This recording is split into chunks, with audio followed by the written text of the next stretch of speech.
Alors, bonjour à toutes et à tous. Je suis très ravie d'être parmi vous aujourd'hui pour vous présenter le résultat d'un travail de recherche réalisé avec mon collègue Daniel Lang. Donc, ce travail, il a été publié récemment dans la revue Human Systems Management et il y a aussi une version vulgarisée qui s'adresse aux académiciens et qui s'adresse aussi aux praticiens qui a été publiée dans The Conversation, donc qui est accessible en ligne.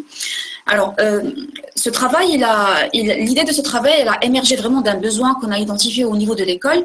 Nous sommes en train de mener un projet de refonte du programme Grande École, mais aussi définir le programme de l'Executive Education autour de l'intelligence artificielle. Et ils nous sont dit qu'il nous fallait une approche objective pour déterminer les compétences qui sont requises par le marché et ainsi proposer des programmes qui sont alignés avec ces compétences. Donc, quand nous avons regardé un peu la littérature concernant la capacité IA et concernant les compétences requises pour opérer dans ce marché, nous avons trouvé qu'il n'existe pas vraiment de framework qui définit ces compétences. Et donc, c'est de là qu'est né ce travail de recherche. Je vais brièvement vous exposer les objectifs et les motivations de cette étude, la méthodologie qu'on a suivie. Je vais ensuite me focaliser sur les résultats et puis conclure avec les implications et les limites de ce travail. Bien sûr, et tout travail de recherche a des limites et possède des perspectives pour être approfondi. Donc aujourd'hui, avec l'émergence des technologies digitales et post-digitales, comme par exemple la blockchain, l'Internet des objets, le cloud, on a accès à une panoplie de données, donc de plusieurs types, des données quantitatives, qualitatives, des données structurées, semi-structurées, non structurées. Et les entreprises se sont rendues compte qu'elles ont intérêt à exploiter le potentiel de ces données pour automatiser certains process, pour réaliser certaines prédictions, pour améliorer leur performance stratégique et opérationnelle, et ce, en implémentant des algorithmes d'intelligence artificielle. Alors, bien sûr, au niveau des académiques, il y a une grande divergence en ce qui concerne ce qu'est l'intelligence artificielle, ce qu'elle contient exactement. Donc, j'ai pris une définition qui est assez générique et j'ai essayé de retracer un petit peu l'historique de cette technologie. Donc, il faut savoir qu'il ne s'agit pas d'une technologie récente, bien que les débats sont plutôt récents, mais la terminologie, elle est née en 1956 dans la conférence du Dartmouth. Et ensuite, donc, l'IA a connu plusieurs évolutions à travers des robots qui sont plutôt orientés vers l'industrie, à travers des chatbots. Et puis, l'année 2000 a marqué un tournant dans l'historique de l'IA avec l'introduction des algorithmes de deep learning qui ont permis une meilleure analyse et une meilleure performance en termes de prédiction et d'automatisation. Et donc, depuis, on retrouve l'IA quasiment partout, dans la voiture autonome, dans les assistants personnels comme Google Home, comme Alexa, etc. Donc, voilà. Donc, c'est un usage qui est de plus en plus démocratisé dans plusieurs secteurs. Et d'ailleurs, cet usage démocratisé induit des impacts, notamment pour, par exemple, tout ce qui est marketing, à travers des algorithmes aujourd'hui de recommandation qui sont très fins et très pertinents. Dans le secteur de la finance, où nous sommes en train d'automatiser, par exemple, la fonction du trader. Dans le secteur médical, avec des systèmes experts qui permettent de diagnostiquer les pathologies et qui permettent aussi d'établir des prescriptions, etc. Donc, et ces transformations des secteurs sont bien sûr étroitement liées aux transformations des organisations avec des processus de plus en plus optimisés afin de permettre aux employés de se focaliser sur des tâches à fort caractère intellectuel plutôt que sur des tâches répétitives. Et donc, bien sûr, l'avènement de l'IA s'accompagne aussi d'une transformation des métiers. On ne va pas transformer les secteurs et les organisations sans repenser les métiers et sans repenser les compétences. Donc, il y a des métiers qui sont en train de carrément disparaître à cause de l'avènement de l'IA, comme par exemple les ouvriers de ligne d'assemblage, des métiers qui sont en cours d'automatisation, comme par exemple le chauffeur avec la voiture autonome, des métiers qu'on va automatiser dans l'avenir, comme par exemple le métier de banquier ou le métier d'avocat, donc des métiers de conseil. Donc, on n'aura pas vraiment besoin d'une formation assez avancée ou bien d'une personne qui va entièrement sacrifier son temps justement pour conseiller des personnes, que ce soit dans le secteur bancaire ou bien dans le secteur législatif. Et enfin, on a l'avènement de nouveaux métiers qui sont en lien avec les caractéristiques spécifiques de l'IA, comme par exemple l'avocat de l'IA, comme par exemple le data curator, etc. Alors, nous nous sommes intéressés au marché français particulièrement parce qu'on trouve qu'il est très représentatif de ces impacts de l'IA. Donc, il faut savoir qu'en 2019, 38%, le nombre de startups autour de l'IA, il a augmenté de 38%, ce qui est très significatif. Et il y a une étude d'IBM qui est parue en 2019 et qui avait prédit que le besoin en termes de talents en intelligence artificielle en France, il va augmenter de 200% vers l'horizon 2023. Et d'ailleurs, 2 millions de travailleurs en France aujourd'hui sont impactés par l'avènement de l'IA. Mais le problème, c'est que malgré ce besoin et ce marché qui est florissant, les entreprises peinent à recruter des profils spécifiques en IA. Donc d'ailleurs, 8 entreprises sur 10 rencontrent des difficultés pour trouver certains profils. Et ce, sur certains secteurs en particulier, comme par exemple le secteur militaire, comme le secteur du divertissement et le secteur des télécoms.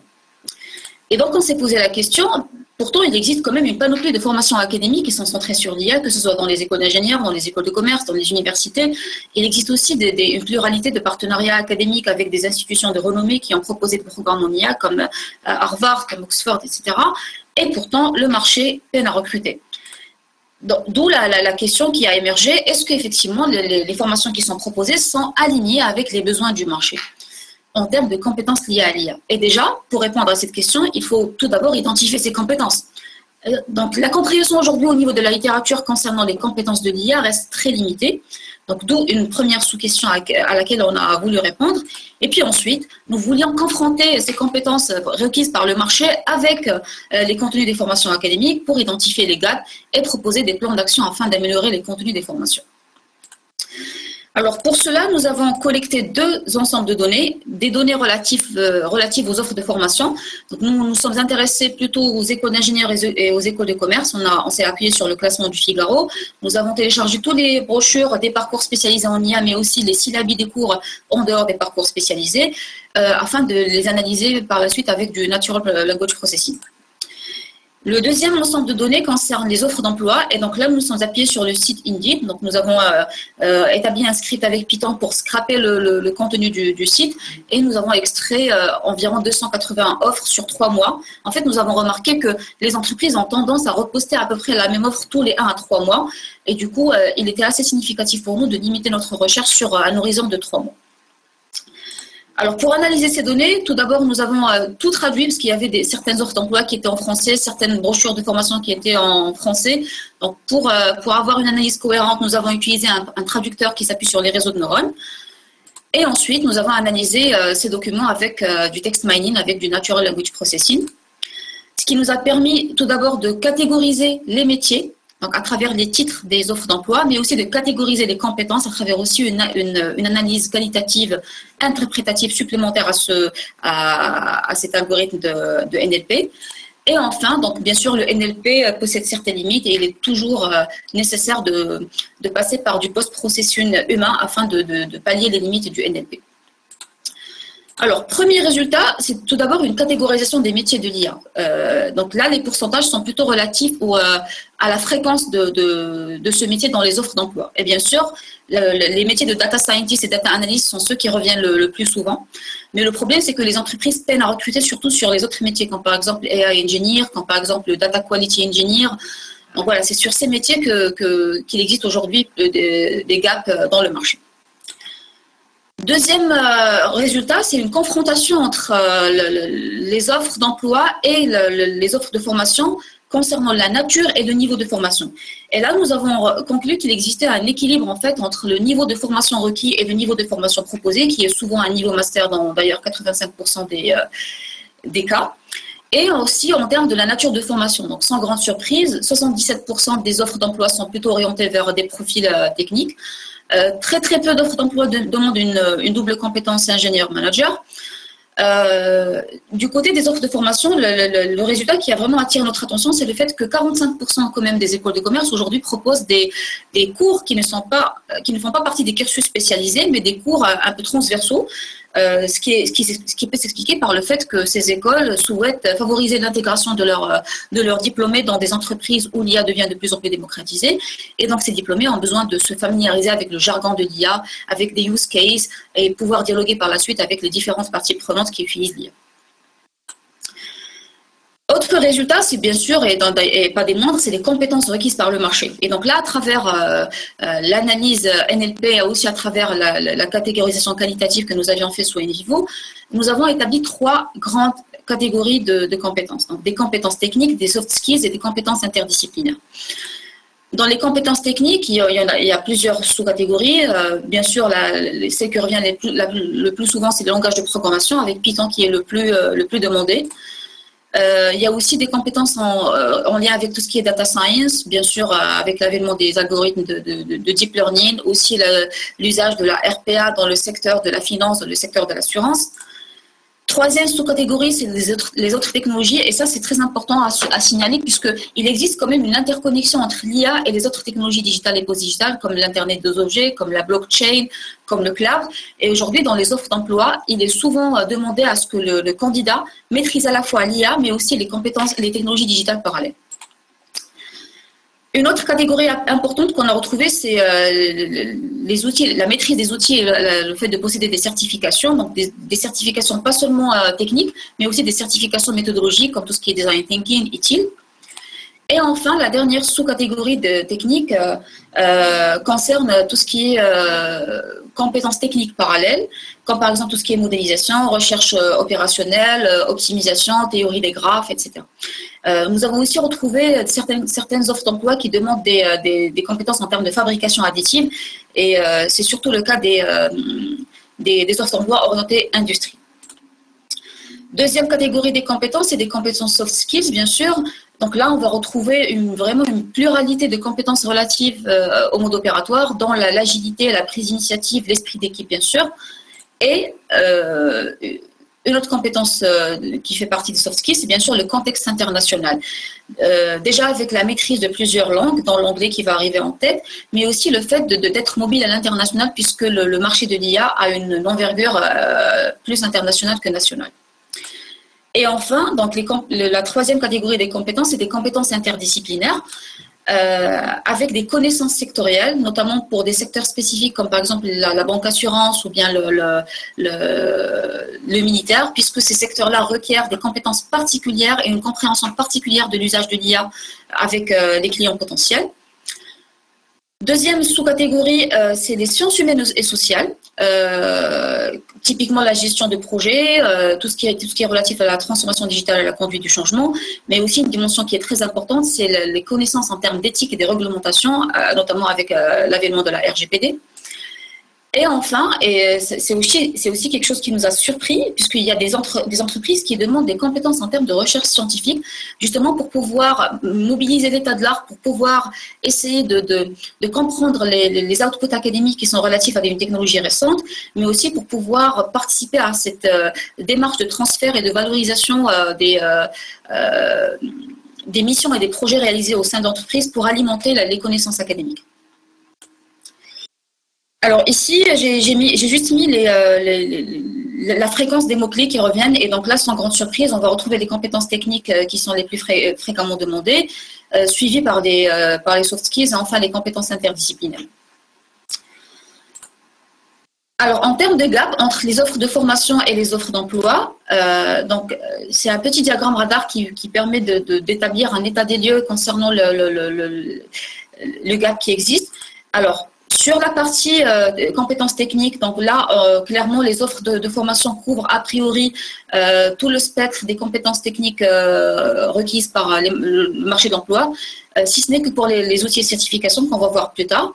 Sur la partie mode opératoire, donc là, on est plutôt bon côté académique, notamment à travers des projets, à travers des use cases qui vont permettre de familiariser les étudiants avec le jargon de l'IA, à travers des partenariats à l'international qui vont permettre d'immerger l'étudiant dans ce contexte international de l'IA. Et le problème se pose surtout sur la catégorie interdisciplinaire, où il y a un manque aberrant apparemment dans les formations académiques qu'on va voir tout à l'heure plus en détail. Alors, ce que je disais par rapport aux compétences techniques, le seul problème qui se pose, c'est vraiment dans la partie outils, la partie certification, puisque il y a uniquement 10% des écoles analysées qui offrent des cours afin de permettre aux candidats de se préparer à la certification sans pour autant passer à la certification. C'est vraiment très très rare de retrouver une école D'ailleurs, je crois qu'il y en avait une seule où le candidat pouvait passer la certification en data ou en IA avant d'obtenir son diplôme. Donc là, il y a un manque vraiment aberrant à couvrir au niveau des formations académiques. Pour la partie soft skills, comme j'ai dit, donc toutes les brochures des formations académiques et tous les syllabes mettent en évidence les principales soft skills qui sont demandées par le marché de l'emploi. Et sur la partie interdisciplinaire, c'est là où on a retrouvé plusieurs problématiques, surtout au niveau des écoles d'ingénieurs, où il y a un manque vraiment en termes de connaissances éthiques et réglementaires, en termes de connaissances aussi sectorielles. Et bien sûr, moi, je doute pas que les use cases et que les exercices d'application qui sont proposés aux étudiants permettent d'aborder ces connaissances sectorielles, mais en tout cas, c'est pas visible à travers les brochures de formation et à travers les syllabes des cours. Et enfin, pour ce qui est recherche scientifique, là encore, il y a un manque énorme puisque uniquement 6% des écoles analysées proposent des cours de méthodologie de recherche qui vont permettre aux candidats par la suite de s'imprégner de ce process académique assez rigoureux pour pouvoir par la suite le mobiliser dans leur carrière. Alors, pour conclure, je dirais que cette étude a des implications à plusieurs niveaux. Donc, bien sûr, déjà pour les diplômés, en les sensibilisant aux principales compétences à maîtriser afin de pouvoir s'insérer facilement dans le marché de l'IA. Pour les entreprises, en leur proposant un panorama déjà des métiers qu'il est nécessaire d'avoir en interne afin de pouvoir construire une capacité IA. Et bien sûr, pour les institutions académiques, en attirant leur attention sur les principaux gaps et ainsi pouvoir établir un plan d'action permettant d'ajuster les offres de formation en fonction des besoins du marché. Concernant les limites de cette étude, donc on n'a pas croisé le niveau d'expérience requis avec les compétences, qui pourrait être une voie d'approfondissement intéressante pour la suite, puisqu'on ne peut pas demander le même niveau d'expérience à un junior comme à un senior. Il y a toujours les biais d'analyse avec la subjectivité du chercheur. Une autre limite qu'on a observée, c'est que souvent les offres d'emploi semblent être standards. Ça pourrait être lié aux pratiques RH. Peut-être que tout à l'heure, nos chers intervenants praticiens pourraient nous éclairer par rapport à cette limite-là. Et enfin, ça reste quand même une étude assez abstraite puisqu'il y a besoin de comprendre l'implémentation pragmatique de ces compétences dans des projets et dans des missions réelles et ainsi comprendre l'évolution des carrières en fonction de la montée en compétences par rapport à cette catégorisation qu'on vient d'établir. Voilà, donc ceci met fin à ma présentation. Je vous remercie de votre attention. Saïd, je te passe la parole.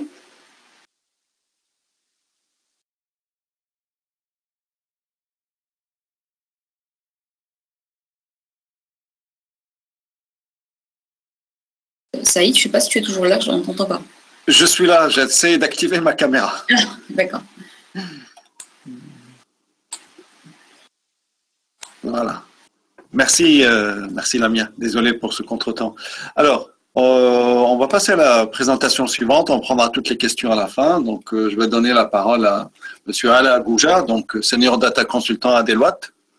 J'espère qu'il nous entend et qu'il ne va pas avoir de problème. Très bien.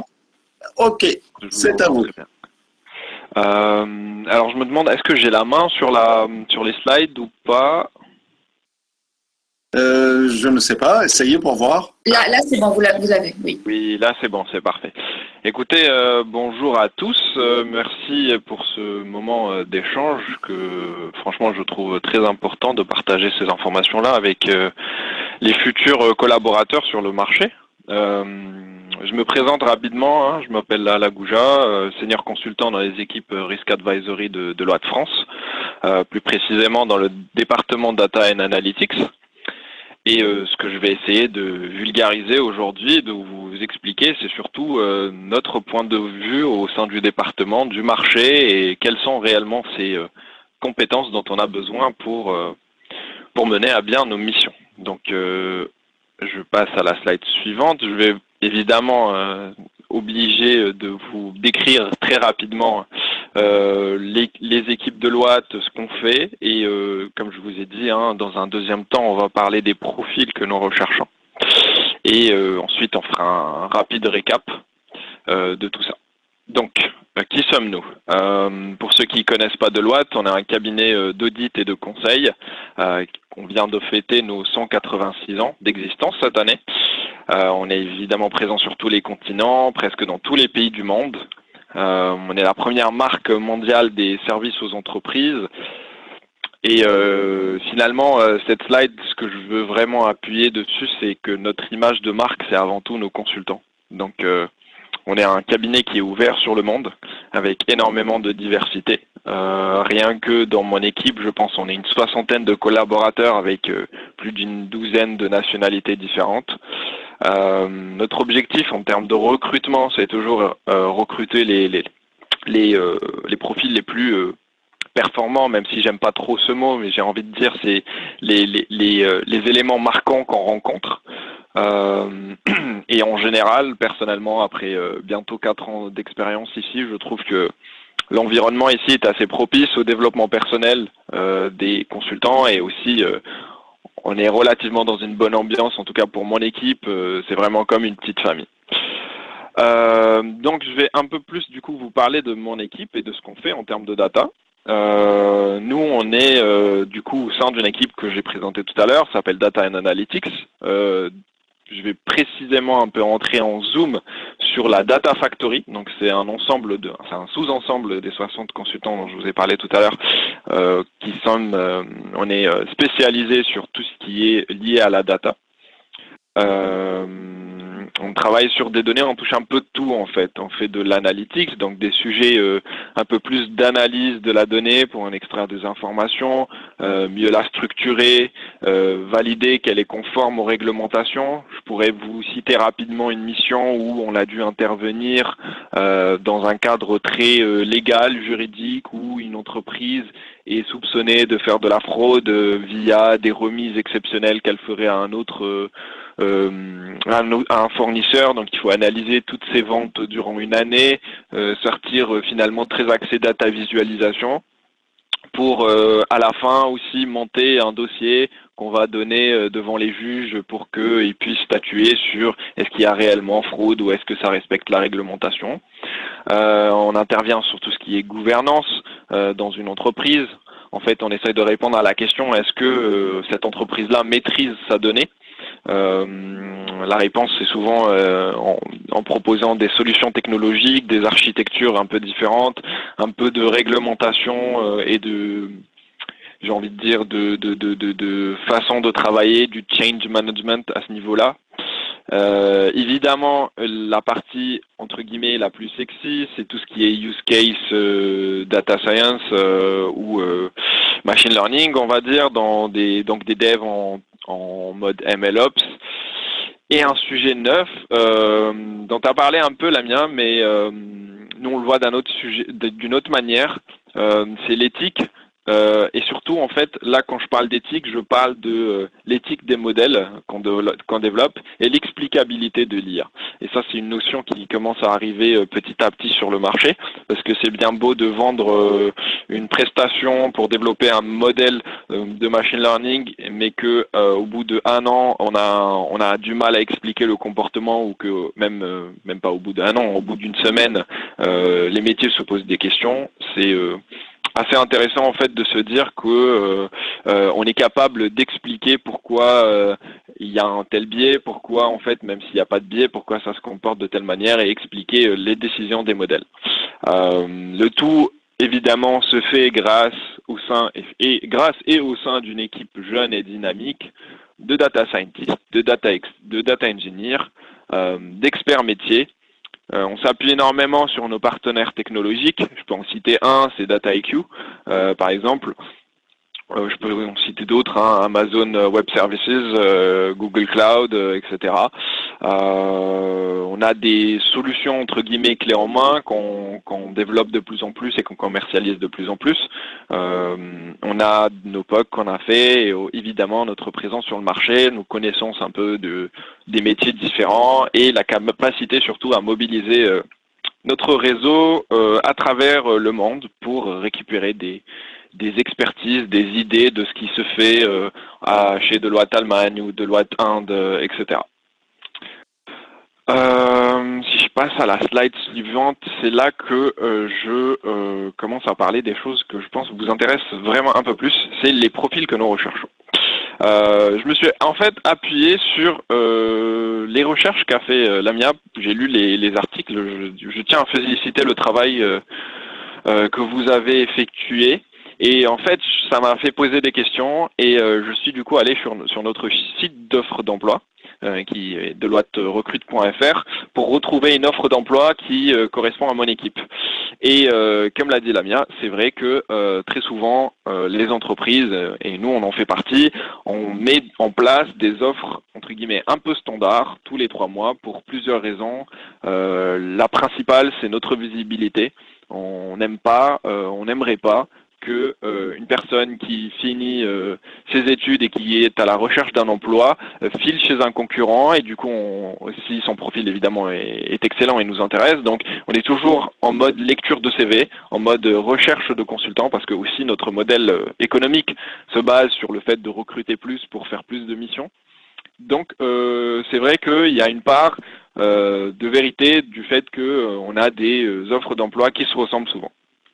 Néanmoins, ça ne veut pas dire que le contenu de ces offres d'emploi-là ne transmet pas forcément... Alors, on essaye de transmettre notre besoin, mais dans quelque chose de standard, c'est un peu compliqué. Mais moi, j'ai fait l'effort d'essayer, étant donné que je suis quand même...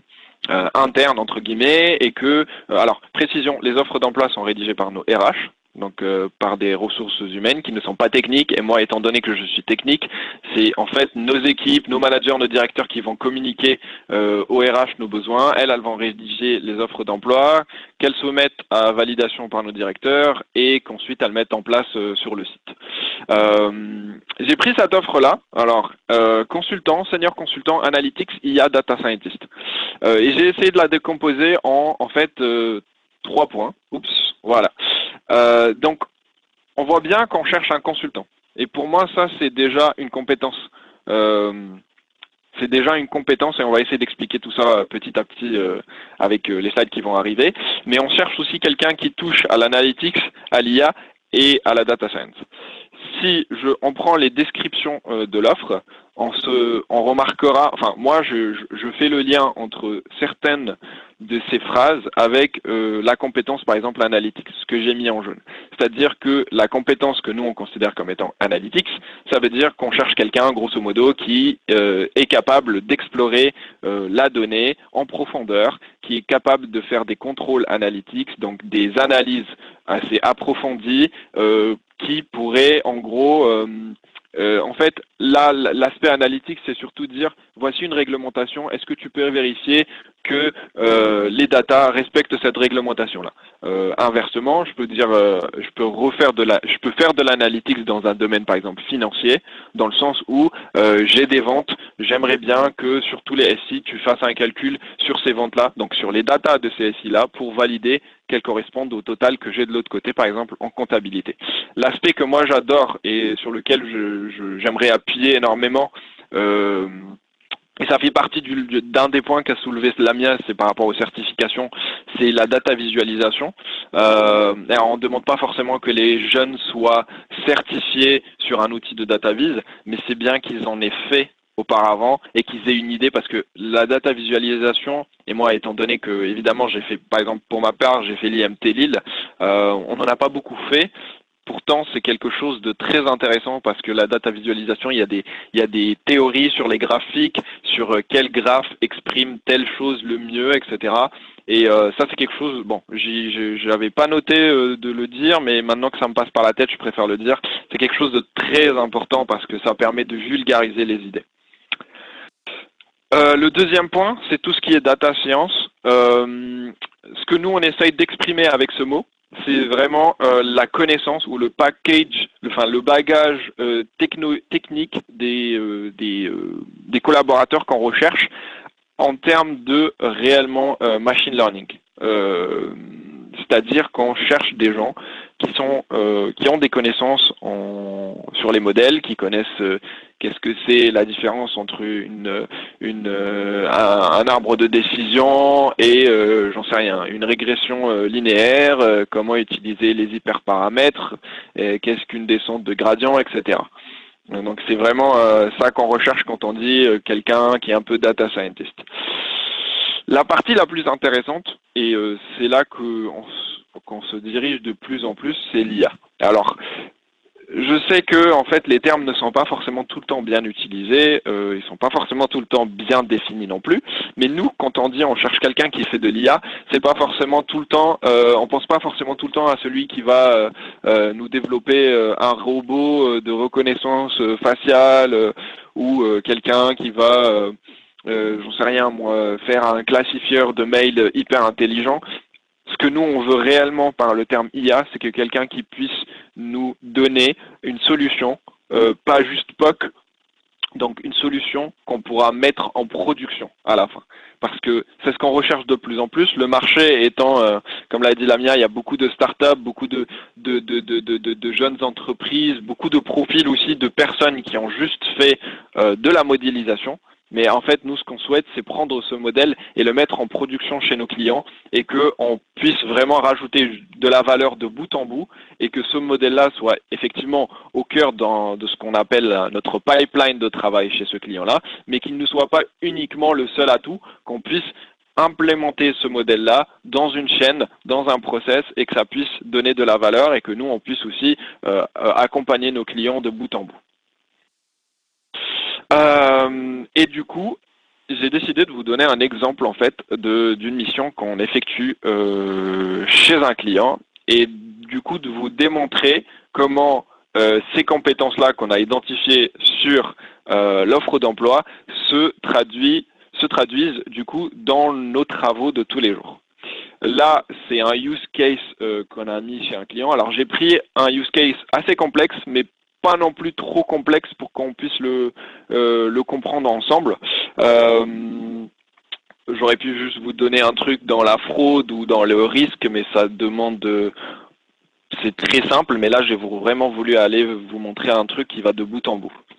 On a un client aujourd'hui dans le monde de l'assurance qui se pose une question légitime et très intelligente d'ailleurs, qui se dit, moi j'ai mis en place un site web où mes clients se connectent. J'aimerais bien savoir quand ils se connectent, qu'est-ce qu'ils ont envie, de quoi ils ont envie, surtout quand ils font pas grand-chose. En fait, la question, elle semble un peu bête, mais en fait, on se connecte tous à Internet, on ouvre tous nos PC. Mais moi, si j'ai un compte chez cet assureur-là, je ne vais me connecter que si parce que j'ai envie de contacter mon assureur pour lui fournir une feuille ou un document ou déclarer quelque chose. Mais il y a aussi pas mal, enfin, ce client, cet assureur a remarqué qu'il y a des gens qui se connectent, mais qui font juste un tour sur le site et qui sortent. Et il se pose la question, il se dit, ça serait pas peut-être lié au fait qu'ils se renseignent sur leur contrat et que soit ils veulent résilier, soit ils veulent changer de contrat. Donc c'est à cette question-là qu'on va essayer de répondre. Donc, que veut le client quand il se connecte sur son espace web? La première partie qu'on a dû faire, c'est en fait pousser la question jusqu'au bout. Parce que le client, au début, quand je dis le client, du coup, il faut penser l'assureur.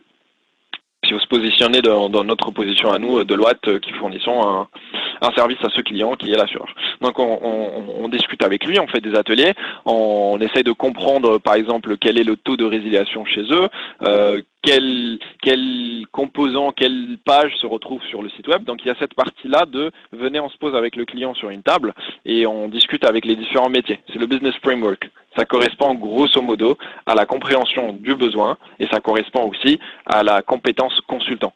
Moi, j'appuie énormément sur ce point-là. La compétence, cette fibre de conseil et de consulting n'existe pas chez tout le monde et il faut vraiment vouloir un peu sortir de sa zone de confort pour certains parce qu'on est très technique et se dire venez on se pose, on discute, on essaie de comprendre le métier et ça fait aussi ça fait résonner ce que disait Lamia tout à l'heure par rapport aux compétences interdisciplinaires. Voilà. Suite à la compréhension du coup du besoin, d'avoir défini un plan d'action, et c'est là qu'on part à la recherche de nos data. Et c'est là où il faut identifier les différents systèmes informatiques chez cet assureur-là. Comment, par exemple, grosso modo, on va récupérer les données de navigation de ses clients.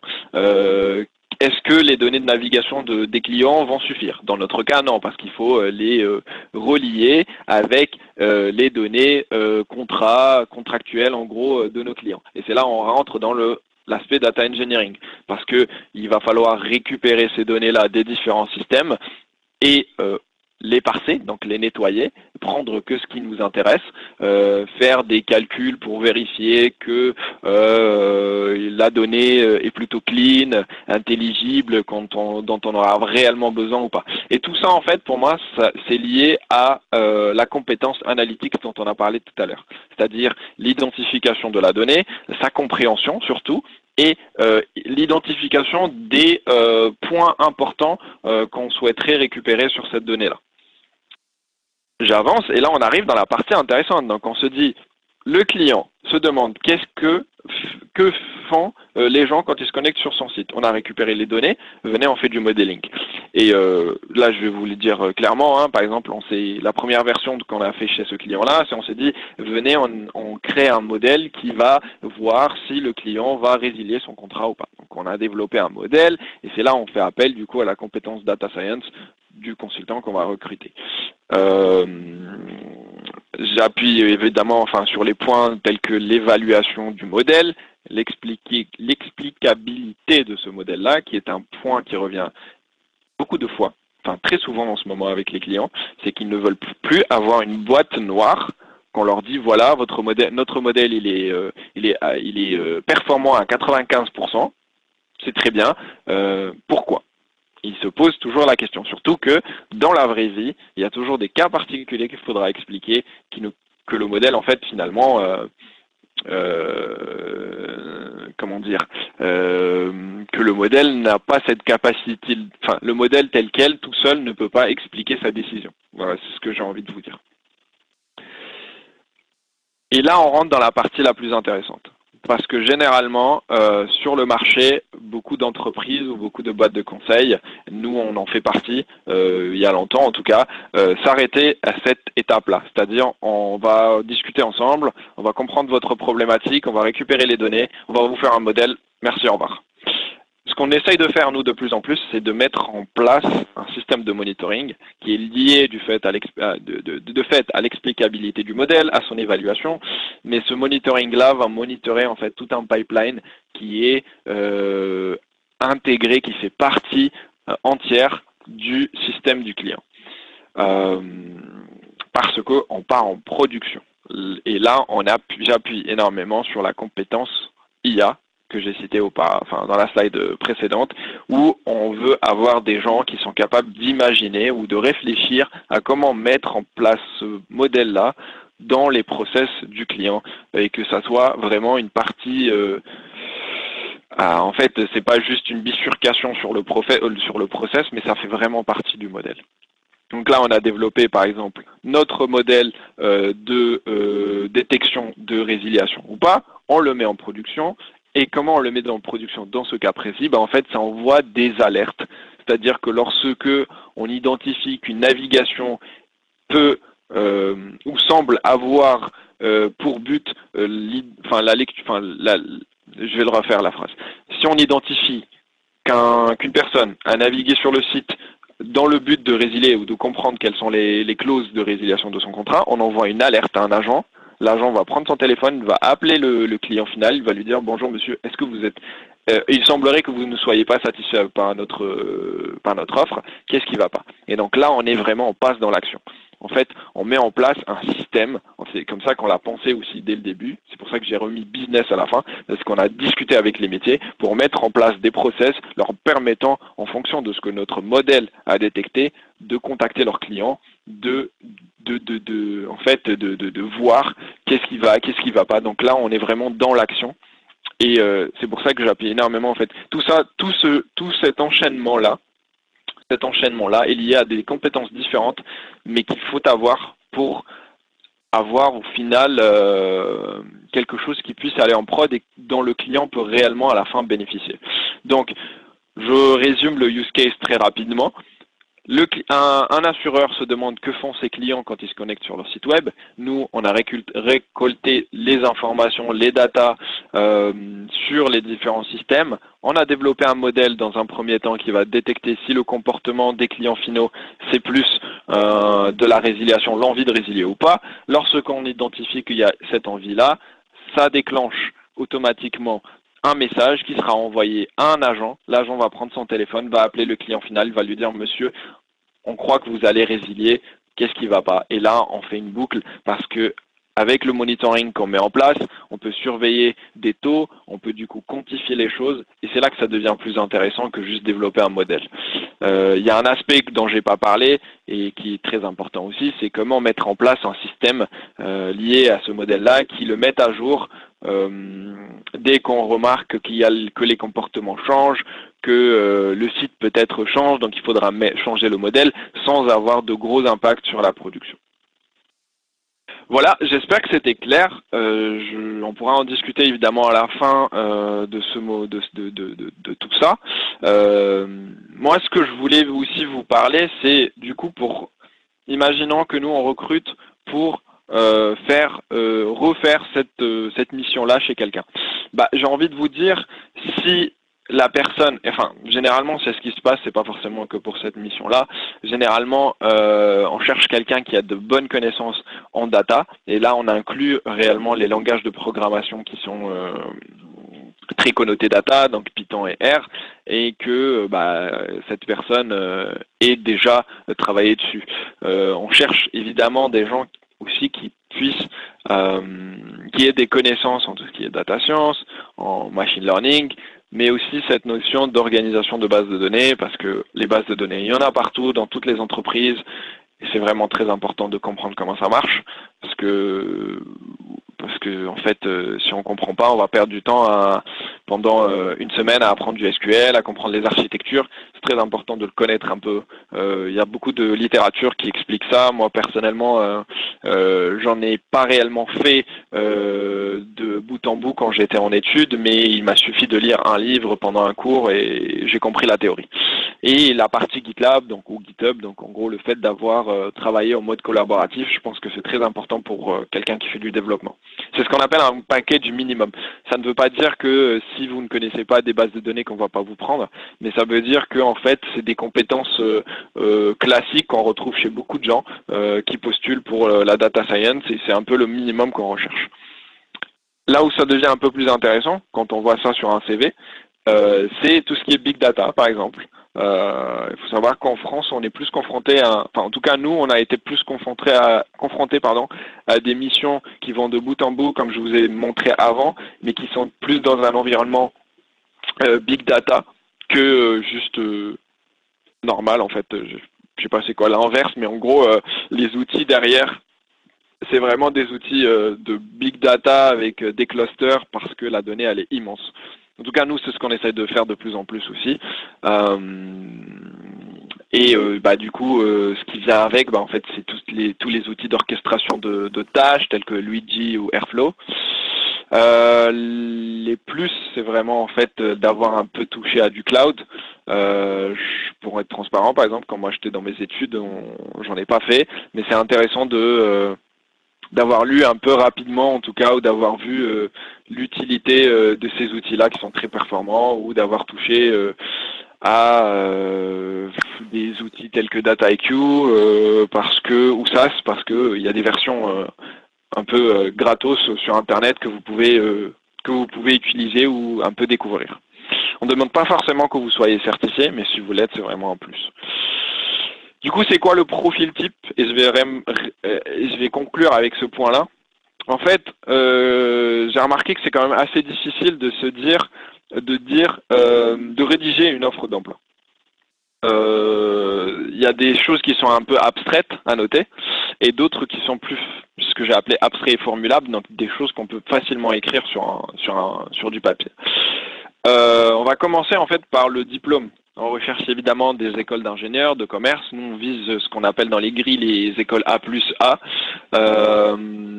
On recherche évidemment des gens qui ont un peu un parcours data, donc que ce soit dans leurs études ou dans leurs anciennes expériences, et qui ont ce package technique dont on a parlé dans la slide juste avant. Donc ça, c'est des choses qui sont très simples à écrire. Donc je veux quelqu'un d'école d'ingénieur et d'école de commerce qui connaît de la data. Ce qui est un peu plus compliqué à rédiger, ou à exprimer, c'est vraiment cet intérêt pour le conseil. Donc l'intérêt de vouloir... alors il y a des gens par exemple qui font du technique, qui font de la data et du développement, mais qui n'ont pas forcément envie d'interagir avec le métier. On n'a pas forcément envie de recruter ces gens-là parce que nous, notre travail fait qu'on a beaucoup de contacts directs, de discours commercial. Alors on parle pas d'arriver avec dès son école et de vouloir vendre des missions à des millions ou des milliers d'euros aux clients, mais il y a cette façon de réfléchir qui nous intéresse. Évidemment, tout ce qui est storytelling, parce que nos consultants, on les envoie très souvent faire des soutenances, ça fait qu'ils sont un peu plus fluides dans la manière de discuter. Et cette fibre managériale, parce que notre courbe de grade fait que très rapidement, nos consultants doivent gérer des équipes, doivent gérer des stagiaires, etc. et qu'ils en ont envie surtout. La vision, en fait, c'est le fait de vouloir toujours agrandir notre équipe. Donc, on intègre des gens, on recrute des gens parce qu'ils ont envie de faire partie de Deloitte et qu'ils ont envie de grandir avec nous et qu'ils ont aussi envie de faire de la veille technologique, d'être toujours, comment vous dire, toujours à l'écoute de ce que proposent, par exemple, les concurrents. Le point où c'est le plus abstrait et c'est le plus compliqué de se prononcer et de le rédiger en fait sur du papier, c'est la personnalité. C'est bien beau d'avoir un beau CV, de l'intérêt pour le conseil, une vision excellente. Le jour où vous arrivez à l'entretien avec nos managers et notre associé, il faut que les personnalités matchent. Alors ça, c'est du vécu. Ça, c'est des choses qu'on saurait pas contrôler. Il faut que le feeling passe. C'est ça ce qu'on dit généralement. Et en fait, si je peux revenir sur les points comme les a présentés Lamia, c'est que c'est vrai qu'il y a le point technique qu'on retrouve énormément, parce qu'on trouve énormément de personnes qui viennent des écoles d'ingénieurs de commerce, qui ont fait un parcours data, etc. L'interdisciplinaire, on le trouve un peu moins, je trouve. On cherche pas forcément des gens qui aient des capacités ou des connaissances dans un métier donné tel que l'aviation ou la finance, mais qu'ils aient l'envie d'apprendre ces choses-là. Et le dernier point, en fait, c'est tout ce qui est soft, c'est vraiment qui on est comme personne et comment on interagit avec les autres humains et les autres collaborateurs de notre équipe. Voilà, moi j'ai fini ma présentation, j'espère que je vous ai apporté des informations de qualité et du coup je laisse le stage, je pense que j'ai beaucoup parlé. Merci à vous. Merci beaucoup, merci, c'était excellent et très intéressant. On va donner la parole au présentateur suivant, voilà, donc Mathieu Cézanneau de TNP Consultant. Et je pense qu'il va nous dire aussi des choses très intéressantes. Et après, on prendra les questions, évidemment. Mathieu, peut-être on arrête vers 12h15 maximum pour qu'on ait le temps de prendre des... Lamia, oui? Oui. Là, je viens de vous définir Mathieu comme présentateur, vous me confirmez? Oui, c'est tout bon, oui. Parfait. Vous m'entendez bien? Oui. Ok, parfait. Merci à tous les deux, merci à tous et merci aux organisateurs pour cet événement. Ce que je vous propose, donc du coup, c'est de débuter cette présentation par une courte description de ce qu'est TNP Consultant. Après, on passera sur des éléments qui sont plus comment nous, chez TNP, on voit l'IA. Et puis enfin, je terminerai par un retour d'expérience dans le secteur de l'assurance. Donc TNP, pour transformation et performance, nous sommes un cabinet de conseil français, hybride, parce qu'on a des personnes qui ont à la fois des compétences métiers et des compétences technologiques, et indépendants. Notre objectif, notre ambition, c'est de devenir numéro 1 de conseil indépendant, que ce soit en Europe ou en Afrique du Nord, d'ici à 2030. Finalement, notre ADN chez TNP, elle est orientée autour de 5 éléments. La seniorité de nos équipes, le fait que nous soyons orientés sur les résultats, le fait qu'on est sur du multisecteur et des personnes qui sont multispécialistes, et enfin le fait que l'ensemble des collaborateurs, que ce soit des consultants ou des associés, participent tous à des missions actives. TNP, en quelques chiffres, c'est plus de 600 collaborateurs, donc 450 en France, 70 millions de chiffres d'affaires et des bureaux dans différentes localités, que ce soit Paris, Lyon, Marseille pour la France, mais aussi le Luxembourg ou en Inde, à Mumbai, à Delhi ou à Cochin. Et les deux éléments principaux sont le côté multisectoriel, donc la plupart des secteurs que vous pouvez connaître, que ce soit la banque, l'assurance, la mobilité, l'industrie et les services ou encore le secteur public et la santé. On va intervenir sur tous ces secteurs-là et sur ces secteurs, on va faire part de nos spécialités, de nos domaines d'expertise qui sont la transformation numérique et technologique, la transformation digitale, l'excellence opérationnelle, tout ce qui est autour de la data et de la cybersécurité, et enfin les éléments plus réglementaires, finance et risques. Je vous ai parlé du fait qu'on est hybride et ça se retrouve finalement aussi un petit peu dans notre organisation. Au sein de TNP, on va avoir des personnes qui sont expertes métiers, que ce soit dans la banque par exemple ou l'assurance. Mais on va avoir aussi un pôle, la Digital Factory de TNP, dans lequel on va avoir des profils qui sont là plus techniques et dans lesquels on va retrouver notamment des data scientists. Pourquoi finalement on a cette organisation? Parce que ça va nous permettre d'avoir des profils soit plus experts métiers, soit plus experts techniques, soit finalement des personnes un petit peu hybrides. Et quand on va intervenir chez nos clients, on va être en capacité finalement d'intervenir sur la totalité d'un projet, de la définition stratégique, du cadrage de ce projet-là, jusqu'à la construction et le déploiement en production.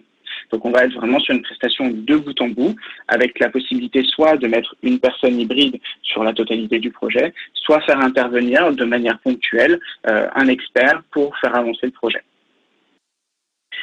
La Digital Factory, chez TNP, donc on va retrouver toutes les notions de data science, d'analytics, l'automation, une partie aussi du UX/UI qui est très importante, et puis des développeurs qui sont plutôt sur la partie front ou back.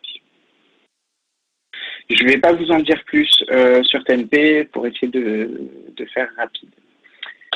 Donc, on va passer directement à la partie IA chez TNP. Alors nous, IA, finalement, ce que je souhaite vous montrer, c'est dans un projet, comment on utilise l'IA et finalement, quelles sont les personnes qui sont importantes sur un projet d'IA.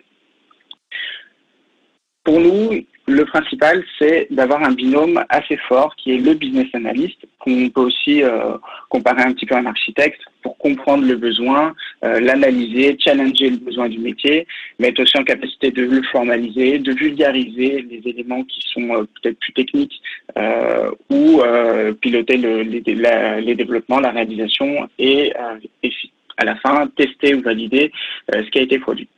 L'autre profil, c'est le data scientist. Alors là, je parle de data scientist, mais comme le disait, comme ça a été dit par Ala lors de la présentation précédente, il y a d'autres types de profils comme le data engineer, le data analytic. Finalement, le data scientist, c'est un petit peu l'hybride entre ces deux personnes, c'est ce qui est recherché dans une entreprise. Le data engineer, il va plutôt être dans la conception de la donnée, la récupération, la standardisation de cette donnée, alors que le data analyst, il va plutôt être là pour mettre en avant des éléments, présenter une donnée, retirer de la valeur sur cette donnée. Donc le data scientist, vu que c'est un petit peu un hybride, il va être plutôt dans la recherche d'un modèle adéquat, comment le paramétrer, comment développer, comment utiliser ce modèle et le développer dans une solution un peu plus large, et enfin être en capacité de réaliser des démonstrations. Il y a un troisième type de profil qu'on peut voir émerger, c'est le docteur, que moi j'appelle ça un petit peu l'explorateur, qui lui va plutôt être dans la recherche, la création de nouveaux modèles, qui va être en capacité d'aller chercher les limites, les définir, et puis aussi d'apporter des comparaisons suite aux expériences qu'il a pu mener pour faire avancer finalement les projets.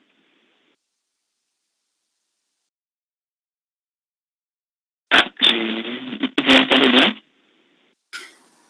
On vous entend, par contre, il y a du bruit en arrière-plan. Attendez, je fais...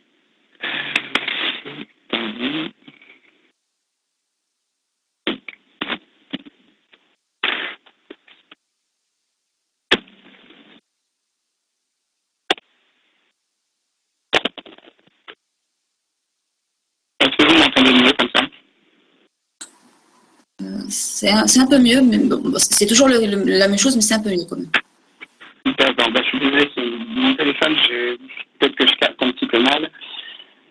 Donc, je vais essayer de me rapprocher, vous me dites si ça va mieux.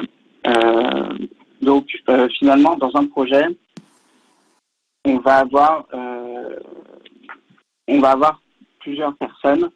Le métier, donc celui qui va définir son besoin, le business analyst qui va être en front avec ce métier pour comprendre son besoin, échanger avec lui, le data scientist qui va être en échange avec le business analyst et le docteur, et enfin le docteur qui lui va intervenir de manière un petit peu plus, discrète la plupart du temps sur un projet pour apporter son expertise et faire avancer les sujets.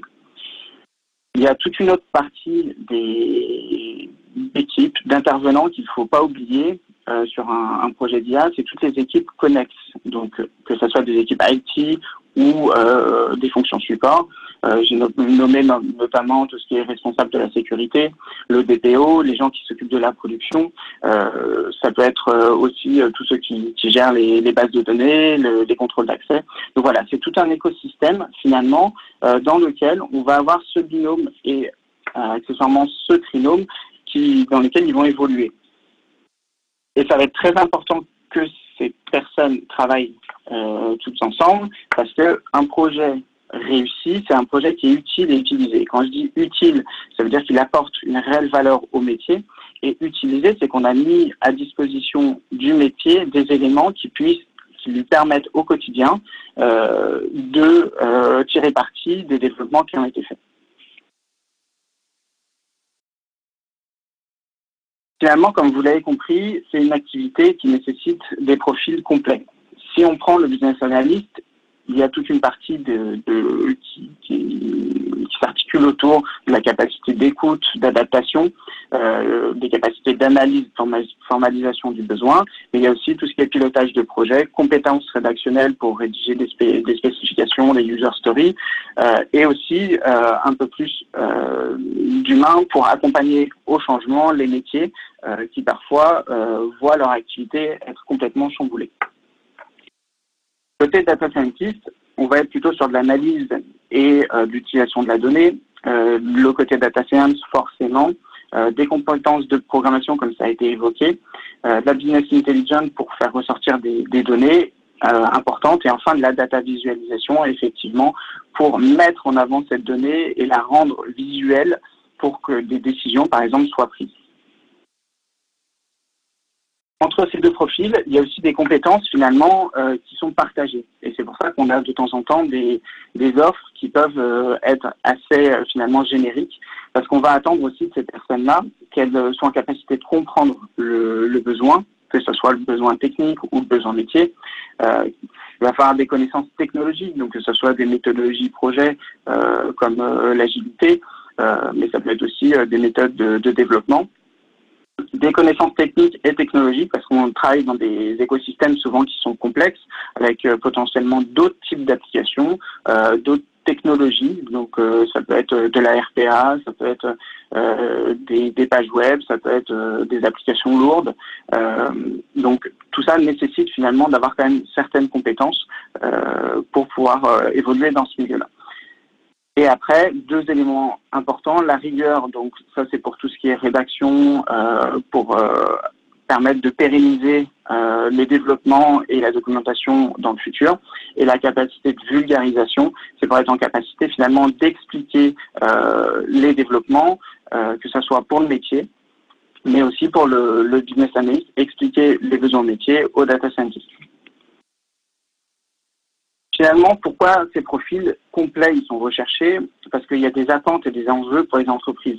Le premier enjeu, c'est la création de la valeur pour le métier, qui va ressortir finalement de tous ces projets-là. On va être en capacité de faire ressortir des nouveaux indicateurs, des nouveaux types de données.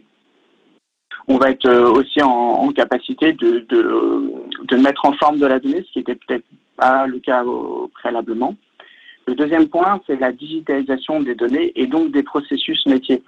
Si on prend l'exemple, par exemple, de la computer vision, on va créer de la donnée structurée à partir de données non structurées. Et ça, pour un processus métier, par exemple, si on veut digitaliser la lecture d'un RIB, ça va permettre de lancer tout le process de manière automatique et de réduire l'intervention humaine. Le troisième point, c'est l'industrialisation et la scalabilité. Les entreprises ont énormément besoin de mettre en production pour que les éléments soient utilisés. Et donc ça nécessite tout un travail sur la robustesse des développements, sur l'infrastructure et aussi sur la capacité de cette infrastructure à s'adapter aux besoins et donc potentiellement à un nombre d'appels grandissant. Le dernier point, c'est la sécurité et la conformité. On en parle de plus en plus, que ce soit au travers de la RGPD, mais aussi toutes les notions de cybersécurité, de l'utilisation de la donnée par les modèles, de l'explicabilité de ces modèles. Donc, il y a vraiment tout un travail qui est en cours et qui est de temps en temps pas assez défini, mais finalement, les compétences d'un business analyst ou d'un data scientist, ça va être de s'inscrire dans tous ces éléments-là.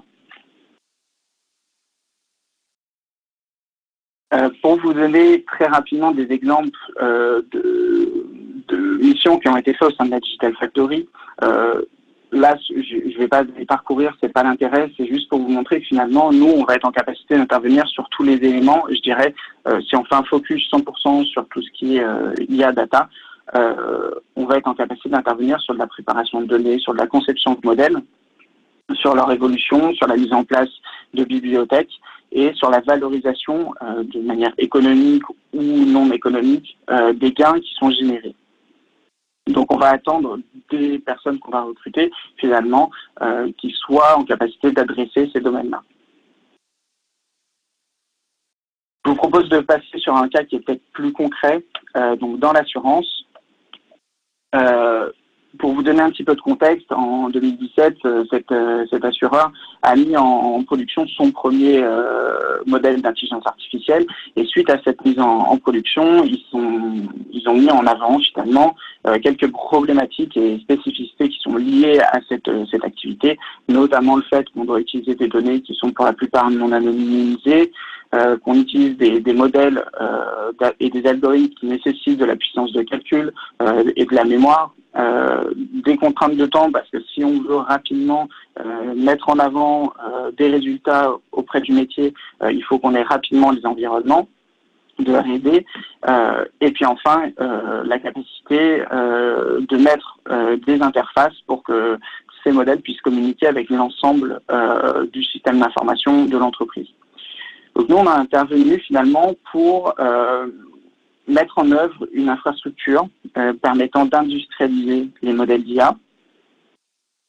On a aussi mis en place une démarche pour standardiser et sécuriser les développements, notamment pour réduire finalement les coûts de maintenance et pour nous assurer que tout développement pouvait être pris par une personne dans le futur.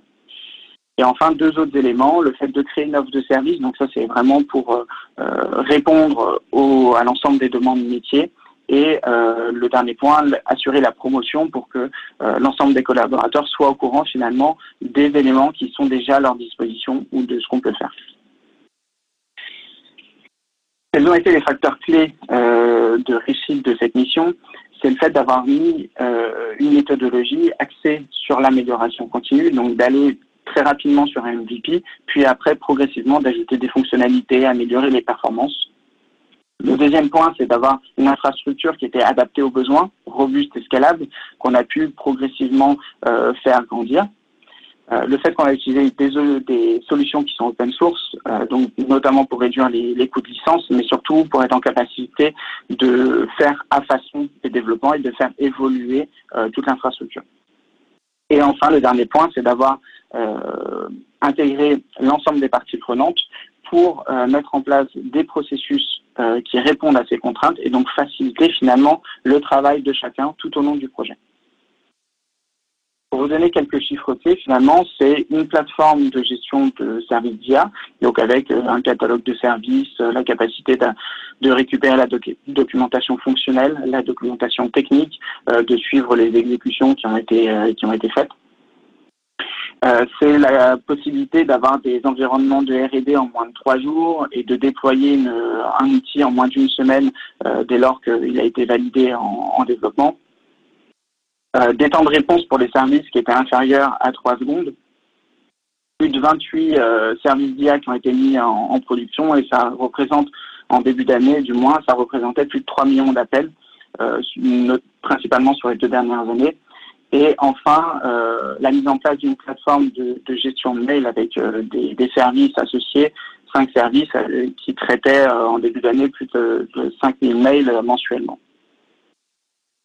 Je vous ai parlé beaucoup de méthodologie, donc là je vais vous en présenter un petit peu une pour que vous compreniez finalement comment on a travaillé.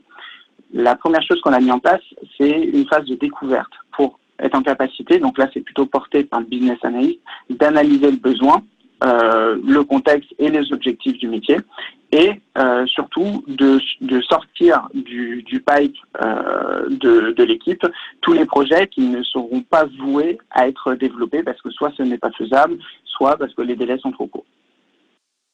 Le deuxième point, c'est la qualification du besoin. Donc là, ça va être plutôt business analyst plus le data scientist.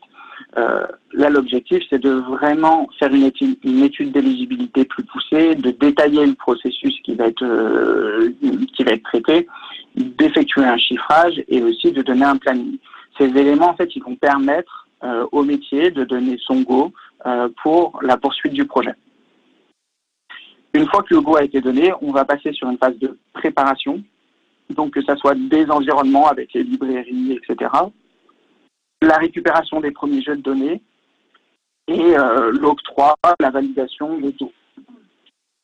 des droits d'accès sur les différentes sources de données. Après, on va passer sur une phase de construction dans laquelle on va retrouver les éléments assez, je dirais, classiques, donc des spécifications, la création du modèle, les développements, une phase de recette et forcément une phase de mise en production. La plupart du temps, sur les projets, on va travailler sur des modèles qui sont, je dirais pas 100% agiles, du moins c'est ce qu'on avait mis en place, donc avec de l'agilité pour apporter de nouvelles fonctionnalités, mais une première phase assez importante pour spécifier le besoin. Une fois qu'on a mis en place et qu'on a déployé la première version, donc le MVP, on va passer dans une dernière phase d'amélioration continue qui, elle, va durer jusqu'à la fin de l'utilisation du service. Donc, si le service est utilisé pendant 10 ans, cette phase d'amélioration continue va se poursuivre. Et dans cette phase, on va ajouter des nouvelles fonctionnalités, on va appliquer des correctifs s'il y a eu des anomalies qui ont été remontées, on va potentiellement améliorer certaines performances, mettre à jour des bibliothèques, etc. Donc ça, cette phase, elle est très importante parce que c'est au travers de cette phase qu'on va s'assurer que notre service, finalement, est utilisé et qu'il répond bien aux besoins. Enfin, le dernier point que je voulais vous remonter, c'est le fait que finalement, dans cette approche, le principal, c'est de fonctionner avec une approche itérative pour réduire les risques, donc pour s'assurer qu'on est bien en lien avec ce qui a été demandé, qu'il n'y a pas de problématiques techniques, et aussi de travailler de manière itérative avec le métier, donc très proche du métier, pour nous assurer que ça répond bien à son besoin et donc de garantir la satisfaction de celui-ci. Je vais vous donner, dans les 3 minutes qui restent, 2 exemples d'automatisation qui ont été menés. Le premier, c'est le traitement de RIB. Donc, préalablement, il y avait, je dirais, tous ces éléments été faits par des gestionnaires. Ce qui a été mis en place, c'est la dépose automatique par un bénéficiaire de son nouveau RIB sur le site Internet. Et suite à la dépose du RIB, l'appel d'une API qui comporte plusieurs modèles, un sur de la computer vision et l'autre sur du machine learning. La computer vision plutôt pour récupérer les informations qui sont présentes sur le RIB et le machine learning pour faire, au travers d'un algorithme de recherche floue, de rapprochement flou, de vérifier la conformité des informations qui sont inscrites et de les comparer avec les informations connues par l'assureur. Et enfin, du coup, la restitution de ces éléments vers les autres systèmes de l'entreprise pour que finalement la suite des processus, donc la mise en que ces données soient intégrées au système d'information. Le deuxième cas, qui est un peu plus complexe, c'est sur des autocertifications de résidence fiscale. Donc, c'est des papiers qui sont envoyés aux bénéficiaires sur lesquels ils doivent inscrire des informations personnelles, compléter des cases à cocher. Donc c'est des choses qui sont faites de manière principalement manuscrite. Là, l'objectif, c'était de digitaliser l'ensemble du processus, donc d'être en capacité de réceptionner les éléments par voie électronique et non pas par voie postale comme c'était fait au préalable, de récupérer toutes les informations sur ces documents-là, de vérifier la conformité de ces documents, donc si tout a bien été complété, est-ce qu'il y a bien la signature par exemple, de valider que ces éléments sont bien conformes à ce qui était attendu, et finalement de restituer toute l'analyse qui a été faite et toutes les données à d'autres solutions. Donc là, sur la partie récupération des mails, c'était Airflow, on en a parlé tout à l'heure. Après, sur la partie récupération et finalement intégration des données dans le système d'information, on était sur de la technologie RPA avec UiPath. Et finalement, pour terminer le processus, on faisait de nouveau appel à Airflow pour envoyer une confirmation au bénéficiaire comme quoi sa demande avait bien été traitée. Donc là, ce qu'on remarque finalement, et c'est ce que je voulais vous retranscrire, c'est que ce soit un business analyst ou un data scientist, il va évoluer dans un domaine avec des personnes qui ont des compétences, des expertises qui peuvent être différentes, qui dans un écosystème qui est avec plusieurs technologies. Et donc, un des éléments qui est très important finalement, c'est les soft skills, c'est la capacité de s'adapter à un besoin et d'utiliser ses compétences techniques pour apporter une solution au métier. Donc voilà, j'en ai terminé et je vous remercie pour votre attention. Merci beaucoup. Merci, c'était très intéressant aussi. Bon, je vais essayer d'activer ma webcam. Voilà. Très bien. Merci d'avoir respecté le temps aussi, qui était un petit peu peut-être court pour tout ce que vous vouliez nous présenter. Donc là, le débat est ouvert. On va prendre les questions, peut-être de la salle en premier. S'il y a une question, n'hésitez pas soit à l'écrire, soit à prendre la parole, activer votre micro, éventuellement votre webcam et poser la question. Sinon, je pense que Lamia et moi-même avons plusieurs questions à poser. Y a-t-il une question dans la salle? Non? Bon, Lamia, je te laisse poser une question ou tu veux que je commence? Vas-y, on t'écoute, Saïd. Alors, merci à vous trois. C'est vraiment très intéressant. On a vu beaucoup de choses. On est allé beaucoup plus loin que juste la question des compétences et des profils, du matching entre le besoin des entreprises et puis la formation qu'offrent les différentes institutions. Bon, moi j'avais plein de questions qui me venaient par la tête déjà quand j'ai préparé un peu cette réflexion. Je vais commencer peut-être par une. D'après vous, je m'adresse surtout à nos deux invités, d'après vous, c'est qui est le plus adéquat ou qui devrait le mieux participer à faire cette formation? Est-ce que vous pensez ces écoles d'ingénieurs, l'université, ou plutôt les entreprises elles-mêmes ou des entreprises un peu spécifiques? Je pense notamment à l'initiative de Microsoft autour de Simplon IA avec un diplôme spécifique à l'IA. Qu'est-ce que vous en pensez? Et est-ce que cette formation serait valorisable du point de vue du recruteur? Alain, Mathieu?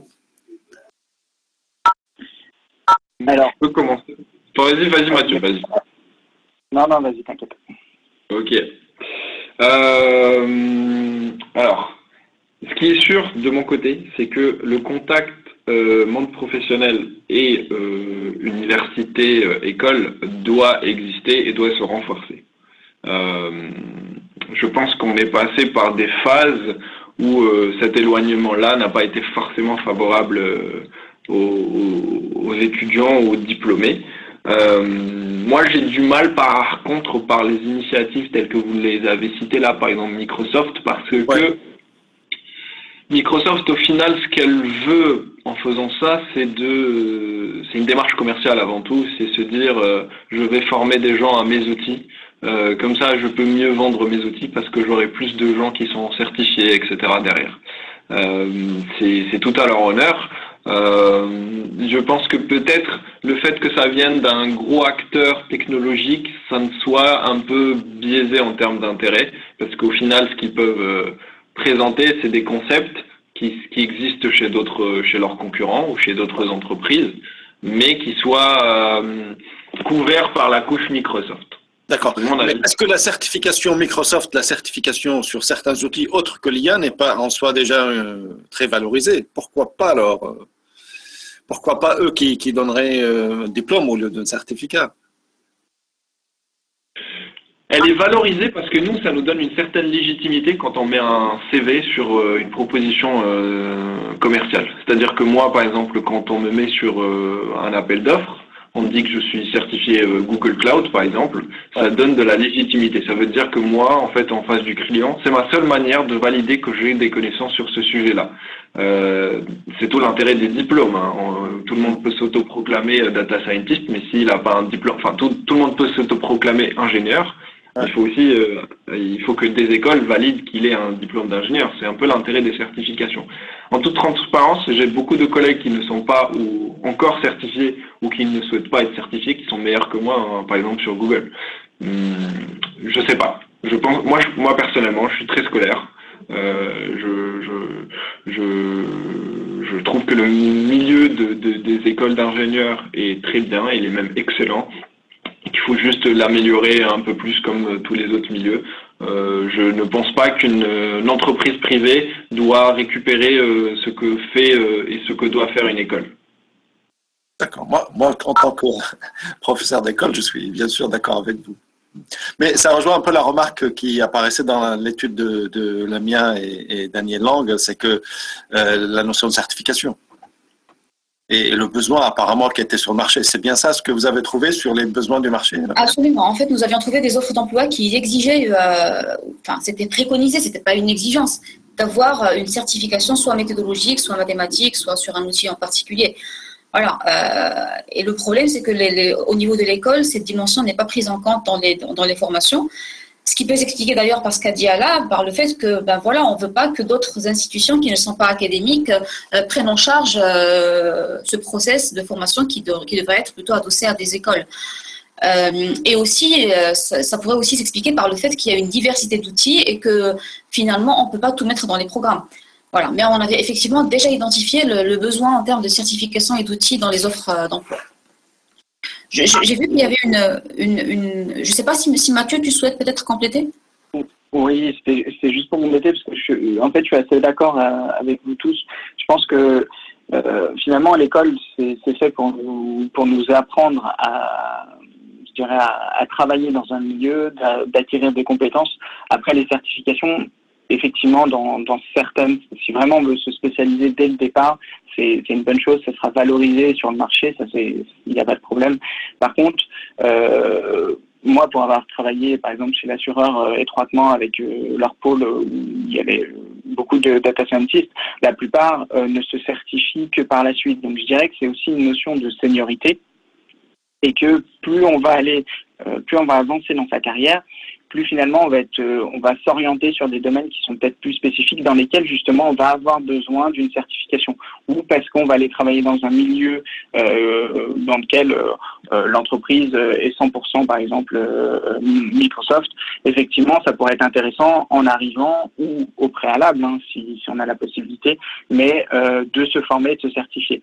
Ça va nous permettre d'acquérir une légitimité et puis potentiellement d'avoir des petits trucs et astuces qu'on n'aurait pas acquis tout de suite. Mais je dirais que c'est plutôt au cours de la carrière, et c'est ce que les cabinets de conseil en général, mais les entreprises le font très bien aussi, apportent finalement à leurs collaborateurs, c'est des certifications. Je suis vraiment entièrement d'accord. Et d'ailleurs, c'était une limite qu'on avait identifiée. On n'avait pas pris en compte la dimension seniorité dans l'analyse. Et effectivement, si on inclut le facteur expérience, peut-être que ça va être différencié en termes de besoin des certifications. On ne va pas demander à quelqu'un qui est à la sortie d'école d'être certifié, plutôt d'être préparé et de connaître, d'avoir une connaissance de base de certains outils. Mais la certification, peut-être que c'est un besoin qui va arriver plus tard dans la carrière avec un certain niveau de seniorité sur des missions et sur des secteurs assez spécifiques. Il y avait une question d'Aurélie sur le chat, Saïd. Oui, Aurélie, tu veux poser ta question? Tu veux qu'on la lise? Je peux la poser.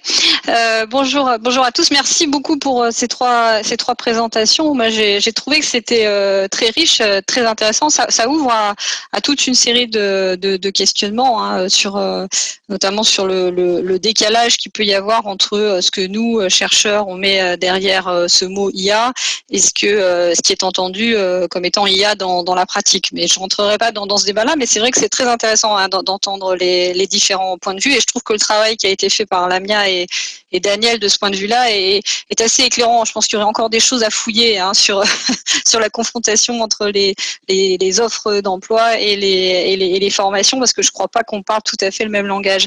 Mais moi, en vous écoutant, en fait, je me suis demandé concernant vraiment les besoins des entreprises, si ce que vous décrivez là tous les deux dans vos présentations, c'est pas plutôt les besoins en compétences de conseil en data management plutôt que des compétences de type IA. C'est-à-dire que l'IA, c'est finalement une des types de technologies dont vous avez besoin. Vous avez besoin que les gens comprennent le fonctionnement d'un type d'IA et qui mobilise un certain nombre de compétences en IA, mais vous utilisez énormément d'autres choses. On a entendu parler de technologies de business analytics, on a entendu parler de big data, on a entendu parler de bases de données. Donc finalement, j'ai l'impression que c'est seulement un petit bout de ce dont vous avez besoin. Alors, si je peux me permettre, moi, je dirais que ça, effectivement, il y a des notions, comme l'a présenté Ala, dans le conseil, on va avoir un certain nombre d'attentes qui sont parfois plus larges.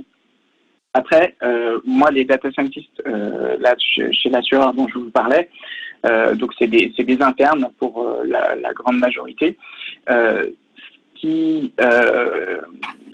finalement, les compétences que je vous ai présentées pour un data scientist, elles étaient nécessaires pour eux parce qu'ils travaillent dans un secteur et dans une entreprise finalement qui a des besoins, je dirais, un peu plus larges que de la recherche pure. Par contre, si on s'oriente sur des secteurs et des entreprises qui ont par exemple une R&D propre, effectivement, là, on va attendre peut-être des compétences qui sont un petit peu plus, je dirais, qui sont complètement différentes.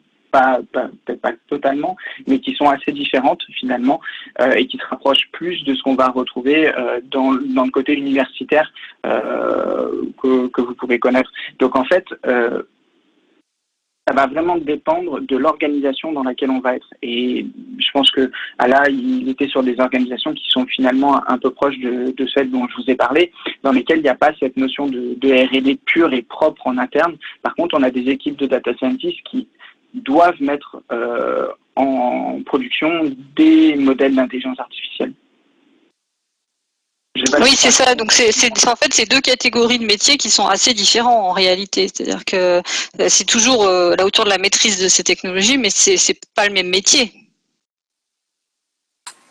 En fait, je crois que Ala l'a d'ailleurs bien souligné. Il avait dit que le conseil en lui-même, c'était une compétence qu'on pourrait identifier déjà à travers l'offre d'emploi. Et effectivement, il faut faire la différence entre le fait que ces compétences et ces outils soient mobilisés dans le cadre d'une prestation de conseil auprès d'un client ou bien dans un cadre de pure R&D interne. Donc, on ne va pas mobiliser les mêmes technos, on ne va pas mobiliser les mêmes outils au même niveau. Je veux juste revenir sur ta question par rapport au fait que qu'on devrait plutôt parler de carrière en data management et pas en IA. Je suis tout à fait d'accord avec toi parce que c'est finalement le résultat auquel nous sommes parvenus. Nous nous sommes rendus compte qu'il n'y a pas de compétences qui sont propres à l'IA, mais c'est une interconnexion de plusieurs compétences techniques, par exemple la maîtrise des outils de conception, tout ce qui est modélisation. D'ailleurs, dans les deux use cases qui ont été présentés par Ala et par Mathieu, à chaque fois on retrouvait ces compétences-là en termes de modélisation, en termes de conception, en termes aussi de gestion de projet. Donc c'est un ensemble de compétences qui sont interconnectées, qui sont plutôt liées à la data en général, plutôt que à l'IA et à ces algorithmes qui sont beaucoup trop spécifiques. Donc je suis entièrement d'accord avec ce que tu as dit, Aurélie, et ça pourrait peut-être ériger un besoin d'aligner un peu le cadre cognitif de nous chercheurs et notre compréhension de ce qu'est l'IA et ce qu'est data management et de son application réelle sur le terrain, parce que clairement il y a déjà un décalage en termes de compréhension. Okay. Merci beaucoup. Daniel, tu veux poser la question? Tu veux qu'on... Bonjour à tous, merci pour cette présentation et leur clarté. J'avais une question donc, sur la mission qui a été décrite concernant l'assureur et la résiliation éventuellement de certains clients susceptibles donc de résilier leur contrat. Quelle était en fait, combien d'ingénieurs ont travaillé sur cette mission? Quelle était la durée de cette mission? Quelles étaient les compétences requises pour cette mission et quels étaient donc respectivement le nombre d'ingénieurs et leurs compétences sur chacune des étapes de la mission. Et d'abord, et aussi, est-ce que cette mission, donc vous avez expliqué qu'il y avait une phase de monitoring, est-ce qu'elle continue cette phase de monitoring et est-ce que vous intervenez toujours également dans le cadre de cette mission sur la phase de monitoring ou pas? Voilà. Alors, je vais essayer de répondre aux éléments. Donc, du coup, en fait, sur l'équipe, elle a grossi au fur et à mesure. On est parti d'une équipe où on était 4 pour arriver sur une équipe d'à peu près 20-25 personnes avec alors des profils ingénieurs pour la quasi-totalité des personnes qui étaient dans l'équipe. Avec justement 2 types de compétences, je dirais du coup plutôt des business analysts, donc là 3-4 personnes qui étaient en charge d'aller récolter le besoin auprès du métier, et puis après une équipe de 15 data scientists qui travaillaient sur les différents projets qui étaient en cours. Et puis après, une équipe plutôt dédiée justement à l'intégration de ces modèles pour les mettre en production. Donc là aussi des ingénieurs, mais qui avaient des compétences qui étaient très poussées plutôt sur le côté infra. La mise en place d'un fonctionnement de type worker, donc vraiment ça reste du spécifique et je ne sais pas si c'est les éléments finalement sur lesquels vos étudiants et vos chercheurs vont travailler, mais voilà, c'était à la fin on était une équipe d'à peu près de 25. Depuis, moi personnellement, je suis sorti de la mission, mais effectivement elle continue. Il y a des projets qui sont toujours en cours. C'est vraiment c'est une activité en tant que telle au sein de l'entreprise, hein. Donc il y a une partie des personnes qui sont internes avec un data lab notamment. Et puis une digital factory dans laquelle on va retrouver soit des internes, soit des externes. Et en fait, ces 2 équipes vont travailler conjointement pour répondre aux besoins des clients. Donc après, en termes de compétences, les data scientists, je dirais que je les ai à peu près toutes nommées et les éléments qui ressortaient le plus, je dirais, c'est le facteur, la capacité de vulgarisation qui était peut-être moins développée côté data scientist et donc lors des présentations au métier, parfois il y avait des difficultés pour expliquer les résultats des modèles. Si par exemple devant un responsable RH, on lui parle de précision et de recall sans lui expliquer ce que c'est, ça peut vite devenir compliqué. Donc en fait, il y a eu tout un travail qui a été mené avec eux pour justement les aider à vulgariser leurs travaux, le rendre le plus explicite possible, et c'est passé aussi au travers de la rédaction des documentations fonctionnelles pour que finalement le métier puisse s'approprier ce qui a été développé. Oui, moi j'avais justement une question à ce propos, c'est-à-dire quel est un peu finalement l'impact de ces nouvelles technologies sur l'utilisateur final? Là, vous avez parlé de vulgarisation et de besoin de communiquer, et puis sur la culture d'entreprise, l'utilisateur n'a-t-il pas l'impression d'être un peu dépossédé de sa compétence ou de sa connaissance? Je parle de l'utilisateur final, c'est-à-dire chez le client, l'assurance par exemple, ou autre chose. Quel est votre perçu sur ça? Et l'accompagnement au changement, est-ce qu'il doit être un peu particulier, doit être traité un peu d'une manière particulière? Alors oui, effectivement, il faut accompagner au changement, ça c'est sûr. Et il faut le faire dès les phases amont du projet. Donc il faut vraiment intégrer le métier, donc que ce soit des ambassadeurs quand on a une population qui est très large ou sinon des plus petites équipes, pour finalement les intégrer tout au long du projet, pour qu'ils comprennent ce qui est fait. Ça, c'est le premier point. Après, on va avoir 2 types finalement de transformation pour le métier. De temps en temps, on va leur apporter des nouveaux outils, donc qui vont compléter finalement leur activité. Par exemple, via l'algorithme flou, on est en capacité on leur a proposé une application web dans laquelle ils étaient en capacité de rechercher des personnes décédées ou des personnes qui étaient présentes dans le système d'information, même s'il y avait des fautes d'orthographe ou des fautes sur la date de naissance, par exemple. Donc tous ces éléments-là, finalement, le métier se l'approprie très vite parce que c'est vraiment un gain de temps pour eux. Ça leur simplifie leur quotidien. Après, sur d'autres éléments, effectivement, on va remplacer une partie de leur activité par un automate, par exemple pour pour la lecture des RIB. Et donc là, on va avoir deux catégories de personnes. On va avoir celles qui sont vraiment réfractaires, qu'il va falloir accompagner de manière importante pour leur montrer finalement que cette activité au quotidien ne leur apportait pas grand-chose et que justement on va être en capacité de leur donner des nouvelles responsabilités au regard du temps que ça leur économise. Et puis on va avoir des personnes qui vont tout de suite comprendre finalement l'atout de ce qu'on leur met à disposition et qui vont dire moi c'est une tâche que je repoussais dans le temps parce que ça m'intéressait pas de le faire. Et maintenant que c'est fait automatiquement, je vais prendre plus de temps justement pour m'atteler aux réflexions sur les petits éléments qui n'ont pas pu être traités de manière automatique parce qu'il y a des spécificités. Et au travers de ces spécificités, c'est là où on va faire ressortir finalement la compétence du collaborateur. Et donc, c'est ces éléments-là qu'il faut mettre en avant pour qu'on ait finalement une conduite du changement qui soit la plus douce possible. Donc, il faut vraiment être en capacité d'identifier les profils qu'on a en face de nous. Merci pour ce témoignage. C'est vraiment très intéressant parce que c'est des sujets que nous, on ne connaît pas trop. Alors, s'il y a d'autres questions dans la salle, je veux bien en prendre une ou deux. Bon, parce qu'on a déjà dépassé un peu le temps et je crois que tout le monde attend l'heure du déjeuner. Je ne sais pas. Y a-t-il d'autres questions? Si je me permets, j'ai une toute dernière question. Oui, j'allais donner la parole à toi, Lamia. C'est toi qui clôt le débat. Mathieu et Alain, vous avez tous les deux souligné un mot, l'explicabilité du modèle ou bien de l'algorithme.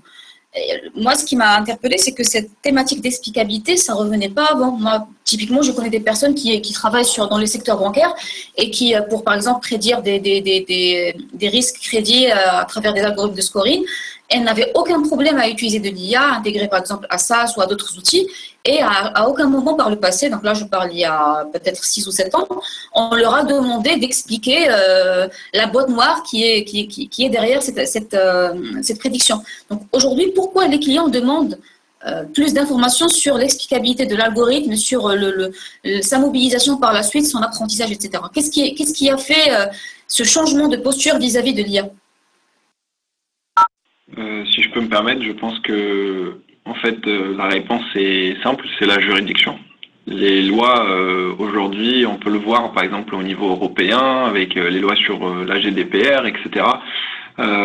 Surtout, moi ce qui m'étonne dans ce que tu dis un peu, c'est le domaine en plus. C'est un domaine bancaire, très réglementé.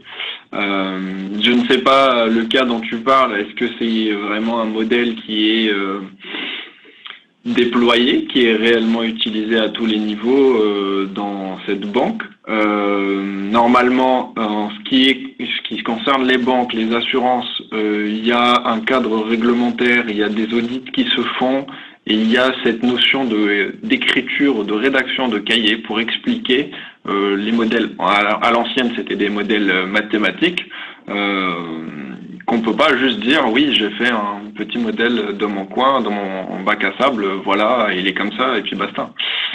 Aujourd'hui, c'est très très dur. Il y a des twists qu'on essaye de faire, par exemple tout ce qui est risque de crédit. Il y a des parallèles, en fait, il y a des démarches parallèles, c'est-à-dire qu'on se dit on va laisser le modèle ancien qu'on arrivait à expliquer facilement, le modèle mathématique, et on fait rouler en parallèle le modèle machine learning, et à la sortie, on essaye de comparer les résultats pour essayer d'appuyer sur le fait que, par exemple, le modèle de machine learning est plus pertinent que le modèle empirique, entre guillemets, et qu'on puisse, en face de la personne du cadre juridique appuyer le fait que le modèle de machine learning est plus performant. Aujourd'hui, personnellement, je n'ai pas forcément travaillé, mais j'ai des échos sur ce qui se fait en risque de crédit, en fraude, etc. C'est très difficile d'arriver vraiment avec un modèle boîte noire et le mettre chez le client. C'est vraiment très difficile, vraiment dans un cadre où on a envie vraiment que ce modèle vive et que ça soit celui qui soit utilisé aujourd'hui. Ouais, je suis tout à fait d'accord parce que effectivement c'est ce que je me suis dit. Il y a quand même une différence de posture parce qu'avant c'était pas le cas. On avait des modèles mathématiques, on cherchait pas vraiment plus loin pour expliquer leur performance à partir du moment où ça marche. Je pars en toute connaissance de cause, mais ça c'était comme je vous ai dit il y a 6 ou 7 ans. Mais aujourd'hui avec les cadres réglementaires, avec plusieurs lois comme la RGPD, comme la loi SOX, etc. Il y a ce besoin de décrire et d'expliquer en détail ce qu'il y a derrière cette boîte noire. Merci beaucoup. C'est une évolution, on va dire, des utilisateurs, de l'utilisation, une certaine maturité et aussi de la réglementation. Merci à vous tous. Je crois qu'on a épuisé le temps imparti. Lamia, je te laisse dire le dernier mot. Et merci à tous d'être là. Merci de nous avoir écoutés. Merci à nos invités. Merci beaucoup Saïd et merci à Ala et Mathieu d'avoir répondu présent à cette